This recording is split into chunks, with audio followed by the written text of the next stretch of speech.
ওটা চলে গেছে, ভালোই হয়েছে, এখন তারা অর্থনৈতিকভাবে অনেক উন্নত হতে পারবে। এইভাবে তার ব্যঙ্গ করেছে আমাদের নিয়ে। খুব স্বাভাবিক যে এই সমস্ত কথাগুলি আমাদের জন্য অত্যন্ত অপমানজনক ছিল।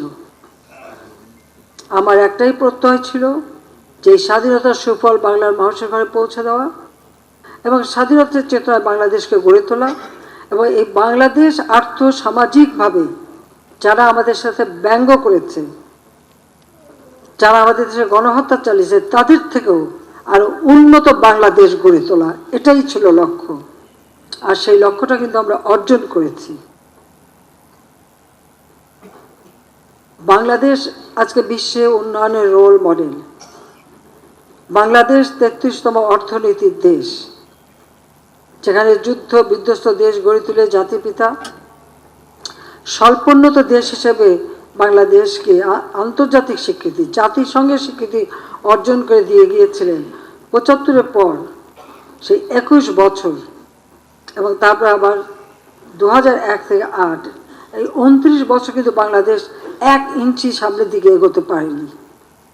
কিন্তু আওয়ামী লীগ যখন সরকারে এসেছে তখনই এই বাংলাদেশের উন্নতি হয়েছে, বাংলাদেশ মানুষের আর্থসামাজিক উন্নতি হয়েছে, দারিদ্রের হার যেখানে 41 আমরা 18 নামাতে পেরেছি, হত দরিদ্র 25 থেকে আমরা মাত্র 5 নামিয়ে এনেছি, প্রতিটি মানুষকে আমরা বিনা পয়সায় ঘর করে দিচ্ছি, চিকিৎসা সেবা দোরগোড়ায় নিয়ে গেছি, শিক্ষার সুযোগ করে দিয়েছি, সাক্ষরতার হার 45 থেকে আজকে 78 উন্নীত করতে পেরেছি, মানুষের আয়ুষ্কাল বৃদ্ধি পেয়েছে, মানুষের জীবনে একটা সুখ স্বাচ্ছন্দ্য ফিরে এসেছিল, মানুষের আয় বৃদ্ধি পেয়েছে, মাথাপিছু আয় বৃদ্ধি পেয়েছে, মানুষ একটা সুন্দর উন্নত জীবনের স্বপ্ন দেখতে শুরু করেছে।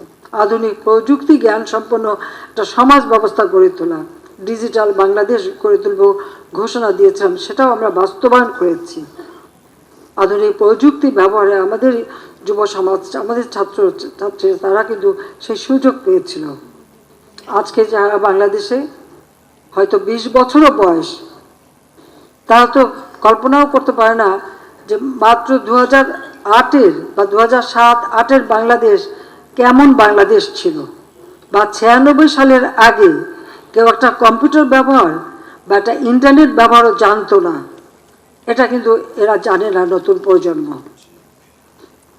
তারা যখন বড় হচ্ছে তখন তারা সবই পাচ্ছে, হাতের মুঠো মোবাইল ফোন, ইন্টারনেট সার্ভিস, প্রযুক্তি ব্যবহার, শিক্ষায় দীক্ষায় আধুনিকভাবে আমাদের শিক্ষা নীতিমালা প্রণয়ন করে আমরা তা বাস্তবায়ন করে তাদের একটা সুযোগ সৃষ্টি করে দিয়েছি।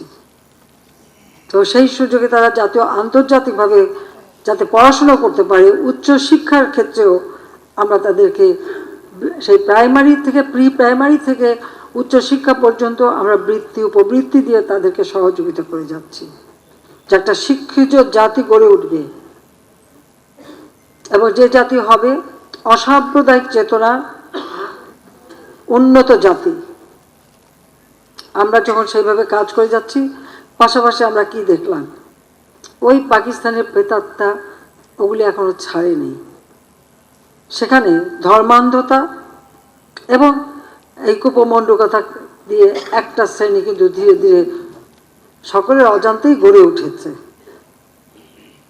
যারা ওই যুদ্ধ অপরাধীদের দোষর ছিল। এদেশে গণহত্যা, লুটপাট, নারী ধর্ষণ, অগ্নিসংযোগ, এই সমস্ত কাজের সঙ্গে যারা জড়িত তাদেরই দোষর হিসেবে নিজেদেরকে গড়ে তুলেছে।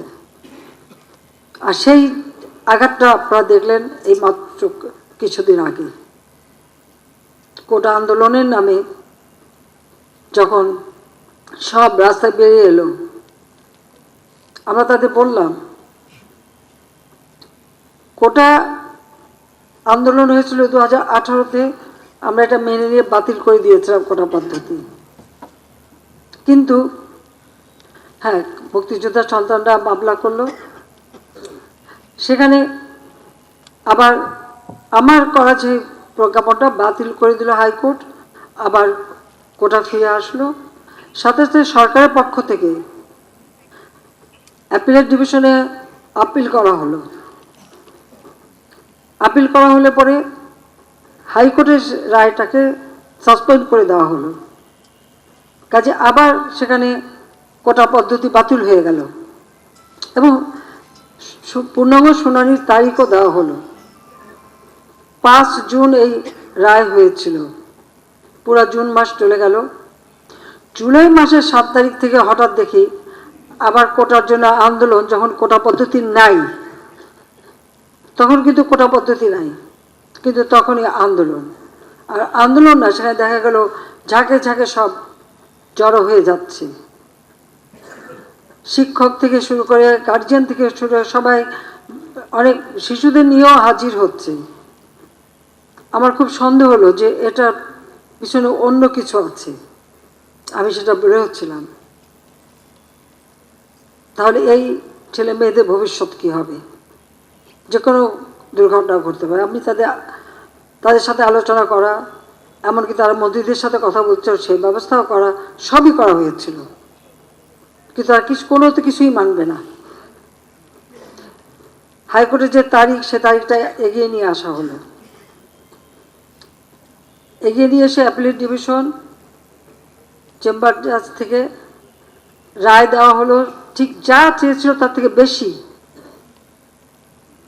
বেশি দেওয়া হলো। তাদের এক দফা দাবি ছিল কোটা সংস্কার। সেই যে দাবি করেছে সেই দাবি সংস্কার করে দেওয়া হলো, কিন্তু সেই সংস্কার করে দেওয়ার পরেও তাদের আন্দোলন থামে না, দাবি থামে না। ঠিক এর পিছনে কি ছিল সেটা আমরা দেখলাম, যে ঠিক একে একে যেগুলি মানুষের জীবন নেওয়া